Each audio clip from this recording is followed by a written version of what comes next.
Abot sa halos kalahating milyong pisong halaga ng mga umuning ninakaw na baterya ang nasabat sa dalawang subcontractor ng isang cell site company sa Rizal. Pero gitay sa suspect, walang nangyaring pagnanakaw. Na-set up lang daw sila ng gwardya ng kumpanya. May unang balita si EJ Gomez. Sa van na ito, na-recover ng Tanay Police ang mga ninakaw umanong mga bateryang ginagamit sa isang cell site sa Tanay, Rizal.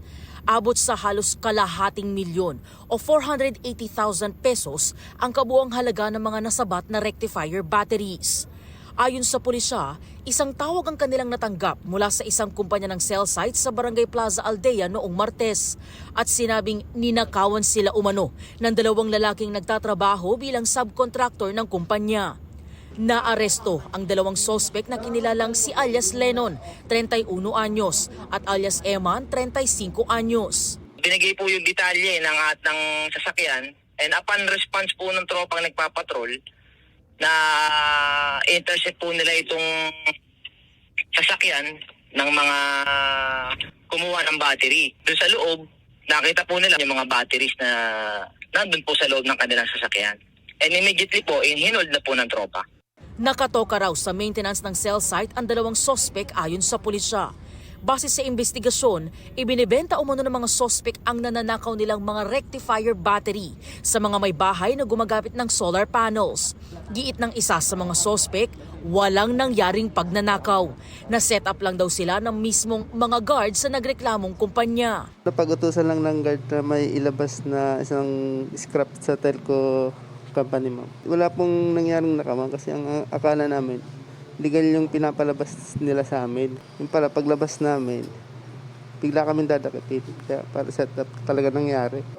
Sabi naman ng kanyang kasama, nangangailangan po daw sila ng pera kasi papabenta rin po sa amin sa mga junk shop. Pag daw hati-hati po daw kami.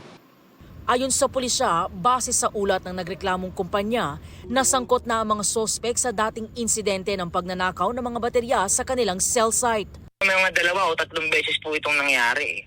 Different cell site po, ma'am. Kaya nga po sila eager din na talagang mahuli itong mga suspect natin.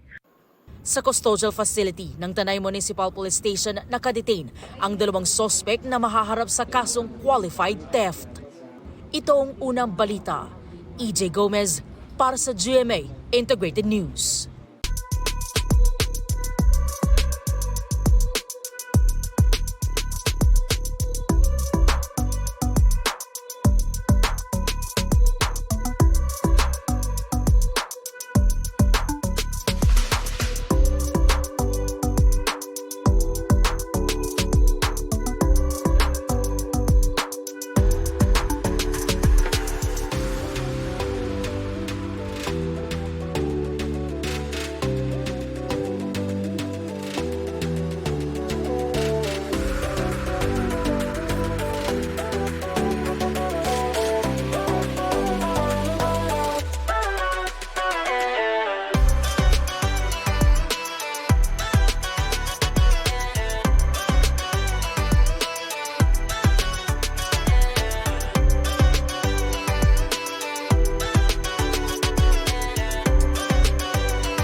Mga kapuso, para una ka sa mga balita, mag-subscribe sa GMA Integrated News sa YouTube.